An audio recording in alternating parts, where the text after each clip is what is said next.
The Bible isn't just a book of random stories. It's 66 different books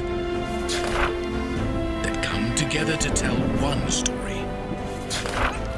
An incredible one. About God's love for us. And now for an amazing story. Inspired by the book of John, chapter 6, verses 1 to 13. Even though Jesus had the power to do anything on his own, he sometimes invited the people around him to help him with his work.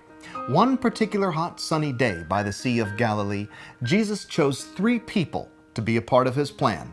There was Philip. Hey! Jesus had personally called Philip to be a part of his plan, and Philip was so excited, he invited his friend Nathanael to come along with him to meet Jesus. Now, Philip was from the same town as Peter, and another key player in this story by the sea, Andrew. Hi there. Andrew was a fisherman, adjusting to a new life on the road with Jesus. Instead of catching fish at night, now he was in charge of crowd control. Philip, who are all those people? Jesus, probably exhausted from healing and teaching, sailed with his friends to the far side of the Sea of Galilee. But when they sat down on the mountainside to rest, they realized that the crowds had followed them. Good grief, we're in the middle of nowhere. How did they find us? Especially at dinner time. Speaking of which, I hope they've all packed their own dinners. Did we pack dinner? Dinner? We never even had lunch. You should check, see if anyone's got food. Thousands of people gathered around them like a flock of seagulls, more and more pressed in, eager to hear Jesus. Andrew took a deep breath and waded into the crowd. Whew, here goes. Jesus looked out over the crowd. More than 5,000 people spanned across the hillside. And even though Jesus already knew how he would feed them, he asked Philip. Philip, where can we buy bread for these people to eat? Wait, what? You want us to feed everyone? Philip gasped. He had no extra money, especially since he just left his fishing job behind.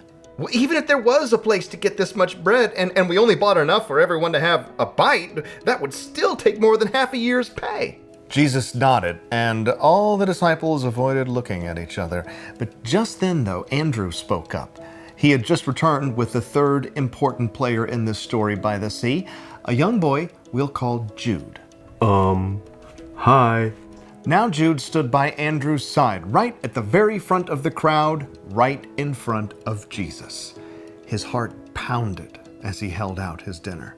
Here's a boy with 5 small loaves of barley bread and 2 small fish. But how far will that go in such a large crowd? Jude almost laughed out loud. It was a good dinner for one, barely enough for 2. Maybe Jesus could eat it. Jesus, you can have my food. Jesus smiled, and then he spoke to the disciples. Have the people sit down. Andrew and Philip exchanged a glance. This was going to be a make-believe picnic by the mountainside unless something very unexpected happened. Although they had learned it was wise to listen to Jesus. Listen up. We need everyone to sit down. Go ahead, that's good. Crisscross applesauce. Hop a squat. Take a load off. Hunker down. When everyone was seated, Jesus stood, and he held up the bread. Father, thank you for this food you've given to us.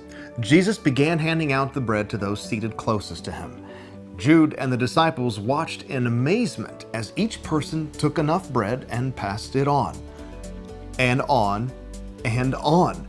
And as those 5 small loaves became enough to feed dozens and dozens of people, Jesus held up the fish, too. Father, thank you. Then he began handing out those 2 tiny fish as well.